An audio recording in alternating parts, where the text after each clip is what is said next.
Hey, what's up, guys? Welcome back to the Chromebook Vlogs, basically where I can talk about mobile technology for 5 minutes to an hour, depending on how much news I have to share with you guys. And I got quite a bit of news today, so this might be just a little bit long. But the first thing I'm going to talk about is Cricket Wireless and a supposed recall on the Grand X Max 2. And the only reason I'm saying this is because my brother went to Cricket today to pay his phone bill, and he was thinking about upgrading to the Grand X Max 2, but was told by customer reps in that store that there was a recall on it because the phone was powering off on its own and it's not something that can be repaired by a software update. I don't know. So this part, I'm actually reaching out to fellow YouTuber John from Magic Tech Reviews. Subscribe to his channel, by the way. But I want to ask you if you know anything about this and if you can enlighten us and share in the comment section of this video, letting us know if that is something real or if these workers just don't know what they're talking about. Please let us know. That would benefit all of us here that are curious. Moving on to that, Verizon basically changed their price plans. And what's really hurting them is the fact that they told people they weren't raising the price on their price plans, but yet they did. And they used this little smokescreen thing of that if you compare it to the older plans, you're actually paying less per gigabyte of data than what you were before, which they are telling the truth if you add up the numbers. But still, their price plans did go up. They're a lot more pricier than what they used to be.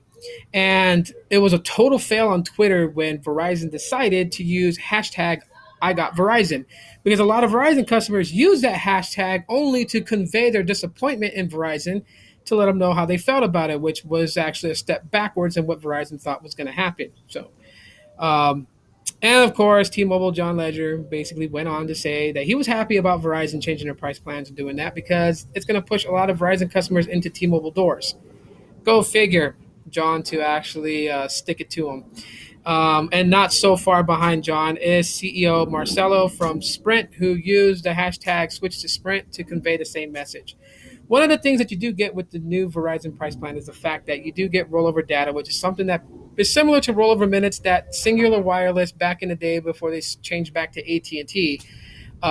That's what their plans was all about, was rollover minutes. And so a lot of people wanted Verizon to do that back in its infancy days, and they never did. But they did now, but not with minutes, but with data, which could be beneficial if you're always on Wi-Fi at home and barely using your data. It's just going to roll over. You're going to accumulate a lot of data, and when you go on vacation, you're going to have a lot of data to burn. Moving on from that, basically, we're going to talk about Snapchat and memories. Everyone's flipping out about memories on Snapchat, people being able to grab photos from the gallery and put it in there, and people complaining.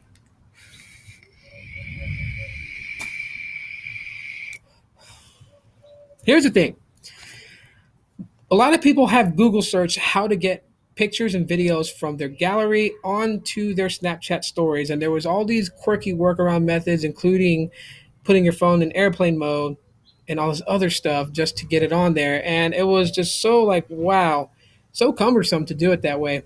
And I guess Snapchat knows about this because they obviously did listen to their consumers, and they decided to build in what's called memories. And what Memories does is it lets you either pull old snaps that you saved or photos from your gallery and put it to your Snapchat storyline. And everyone's giving this thing about it's not going to feel the same. It's not going to be raw like it used to be. It's going to be like Instagram. Like a lot of people are looking for this method, and all of a sudden now they want to abandon it. Now that Snapchat added it in, the funniest thing about it is that people say that Snapchat is not going to feel the same. It's not going to be original. It's going to feel like Instagram. And I beg to differ. You really can't say that Snapchat has been the same all this time.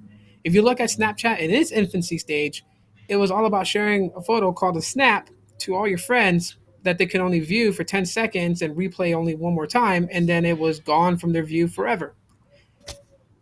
Nowadays, you can video call, you can video chat, you can send stickers and all kinds of stuff, and you can see stuff from like MTV and the Discovery area. There's just all kinds of new features packed in. So Snapchat has strayed away from what it originally was and has incorporated things that other social media apps are using in order to get subscribers to use Snapchat. So to say that it's changed now, it was changed long before Memories was even put into the equation.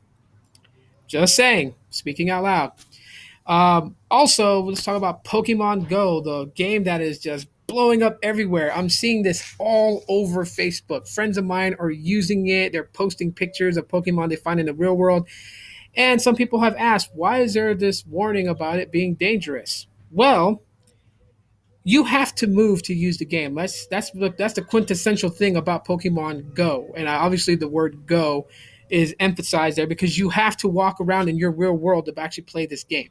So if you want to find Pokemon and capture them with Pokeballs, you have to move around your neighborhood. You this is a game that requires a lot of active movements, and people when they're moving and they're staring into their smartphones, they're not paying attention to their surroundings. They can get struck by a car, mugged in broad daylight.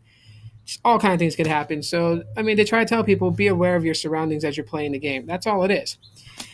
Now, for me, I enjoy the game. I think it's pretty cool. I'm a fan of Pokemon, and I think it's really, it's fun. It puts you in that realm of being a Pokemon, trainer and catching all different types and trying to complete the Pokédex and all this good stuff. It's really really really awesome and really fun. I recommend you downloading it and playing it. But the flip side to it is that I only see this thing being popular for like 1 month, give or take 1 month. I could be wrong, but 1 month.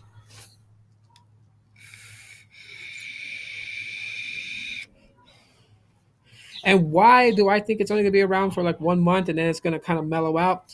The reason why is because not a lot of people are very active these days. I mean, more people that are active are into CrossFit training and things like that. So they don't really have time to whip out their phone and catch a Pokemon. And then there's people who are, indoor hermits that don't leave their couch potatoes, couch surfers. And in order for you to catch any type of Pokemon besides the ones that are around you, if you want to catch rare ones or anything like that, you have to move. So the only people I see that are beneficial with this is kids who like to run around their backyard so they can run around and play Pokemon and capture all the Pokemon that they can find.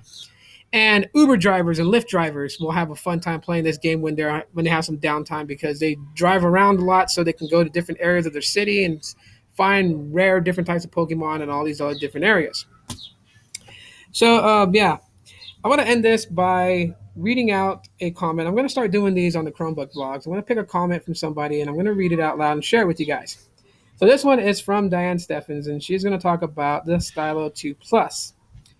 So Diane says, quote, I had the G Stylo and it developed a severe malfunction over the past weekend. I was considering the Stylo Plus 2 and actually pre-registered a week or so ago. I bought the Stylo 2 last Sunday. This is what I can tell you so far. Camera is much better. Big plus for me since I take pics odd every damn. I think she meant of every damn thing. Um, okay, battery does not charge as quickly, nor does it hold the charge as well as the G Stylo. Definite negative. If I don't see an improvement, I may go back and ask for a new battery. Not too keen on setting up the fingerprint settings as it doesn't really move me. I use a lock screen and also a code for certain sensitive apps. I see no difference in and I see no difference at all in the display. Honestly, it's a copycat G Stylo with better cameras, and it just happened to be available when I needed it most.